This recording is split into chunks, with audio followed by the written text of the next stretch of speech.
Welcome back. Time for our Capitol Report with Pat McGuigan of CapitolBeatOK.com. Pat, it's now been more than a week since the sequester took place. What are the long-term implications that Oklahomans can expect to see from this?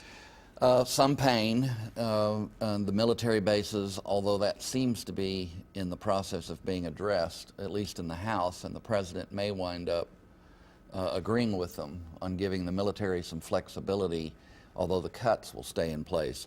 So, you know, $86 billion is a lot of money. It's just not a massive amount given the total amount of federal spending. The impact of all of this has been very interesting to watch in terms of, you know, what does it mean? How hard is it going to hit us? And I don't know the answer. I will say this, that if everything's a crisis, then nothing's a crisis, you know. And to some extent, there's been an aspect of that in this whole situation, because the president is so intense, and at times his rhetoric has been a bit overwrought, and the sun came up. You know, government entities are still functioning. You are seeing things like the White House tours are being curbed.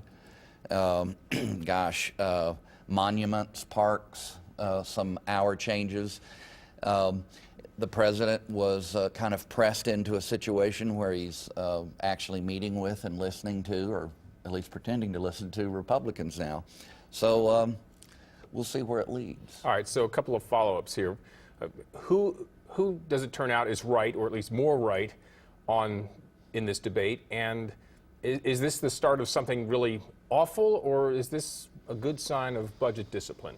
I don't think it's the start of something awful, and I hope it's the start of some budget discipline. We're going to have to wait and see.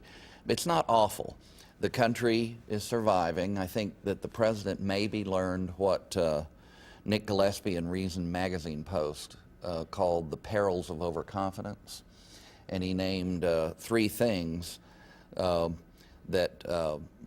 the perils of overconfidence, the Republicans responding by just deciding, after giving him a little in the fiscal cliff, deciding on sequestration, we're going to hang tough, and we're going to let the cuts go into effect. Stay tuned. All right, let's talk about Senator Rand Paul. A lot of opinions about his 13-hour filibuster on Wednesday. What was your take on all that? Yeah, 6 minutes short of 13 hours and 48,000 words between him and a few of his colleagues. And actually, Gillespie's comments was on this situation, and he made some really interesting remarks about it. Paul was trying to press the administration for an explanation on, are there limits to the presidential authority in terms of domestic use of drone technology? And, you know, he was really pressing on the issue of how this will be used in the future, and could it be used against American citizens?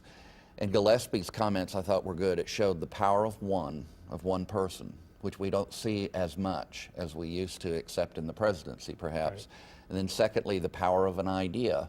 He just really pressed this idea, and as the process went on, you know, my goodness, he had Ted Cruz helping him, he had Marco Rubio helping him, and then it got really intriguing when some of the Democrats started to join him.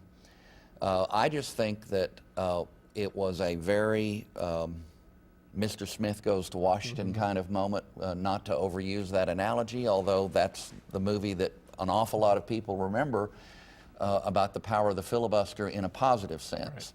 Right. And this had a high impact, and it is absolutely driving social media traffic right now. So how powerful was this? I mean, will this be a turning point for the GOP, or is this something that's going to be swept under the rug, quickly forgotten? You know, if you're on the internet, I would encourage people to go to watchdog.org. My colleagues around the country in that Watchdog network paid attention to this. They've been following the social media traffic, and they're making the case that, you know, in terms of trend lines, it was a pretty big deal. But does it last? Does the impact of it last? I think that maybe questions about government power are going to be discussed in a way that brings left and right together, at least for a time. You had Code Pink, Ron Wyden of Oregon, a Democratic senator, as well as all those Republicans join in, some fun, entertaining hash words, filliblizzard, Nice. filliblizzard, and Close. I'm just at the end of the day, Attorney General Eric Holder had to reply and say, yes, there is a limit, and we're not going to use the power in that way. So 13 hours had an impact, forced an answer to a question that a lot of people were asking. So I find it intriguing. I don't know if it'll repeat itself. It's not something you want to do every week. Yeah. Well, you can read more about these and other topics at capitalbeatok.com. For Pat McGuigan, I'm Alex Cameron. Have a great weekend.